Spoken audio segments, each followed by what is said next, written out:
Hi, I'm Dana, and it's time for this week's question, and it comes from Michelle, and she writes, my 5-month-old falls asleep on her own in her crib every night and for every nap, but then most nights she wakes up after only 3 hours.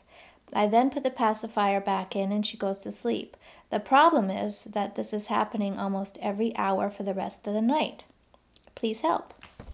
Okay, so I think it's interesting when people write to me, and you're not the only one for sure, and tell me that their child falls asleep on their own in their crib. Well, that's great. You know, she's not relying on rocking, she's not relying on lots of nursing from you or attention from you. She's falling asleep on her own, which is good, but she's not doing it on her own. And what she's basically using is the pacifier to get herself to sleep. Again, I've said this over and over, so forgive me if I sound like a broken record, but sleep is a journey, okay? And how do you get yourself from point A to point B is the problem for a lot of babies. How do I bridge the distance between being awake and falling asleep? And so if a baby is using a pacifier to get themselves to sleep, they're not really doing it on their own. It's a prop, just like anything else. You get that soother in your mouth, you suck, suck, suck. That's your cues that it's time to start falling asleep. But somewhere in the night, and usually as soon as they get into the deeper part of their sleep cycle, the soother comes out. It either falls out, or you can even watch a baby will actually push it out with their tongue, just so that they can really get into their deep part of the cycle. And so when she has a little wake up somewhere in the night and the soother's no longer there, she's going to need help, okay?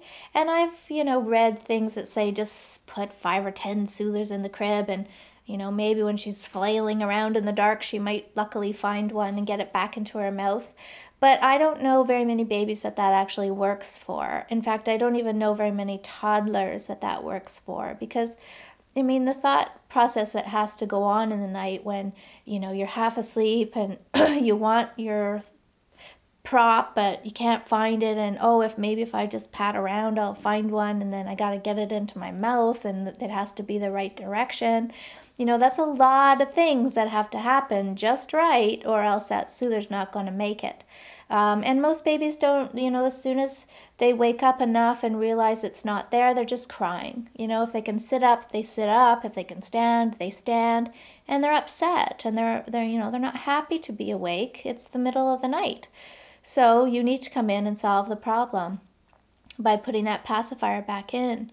And so what you need to do is teach her how to fall asleep without the pacifier. The pacifier should not be involved in sleep at all. So you would do the same routine every night. You're going to put her in there without the pacifier. And you can expect that that's going to be a bit of a change for her, and a transition to learn, how do I do this without that sucking sensation? But she will. She got used to using the soother. She can definitely get used to not using it. And you can handle it a variety of ways. If you want to do a leave and check style, you can go in every 2 or 3 minutes and reassure her and then leave.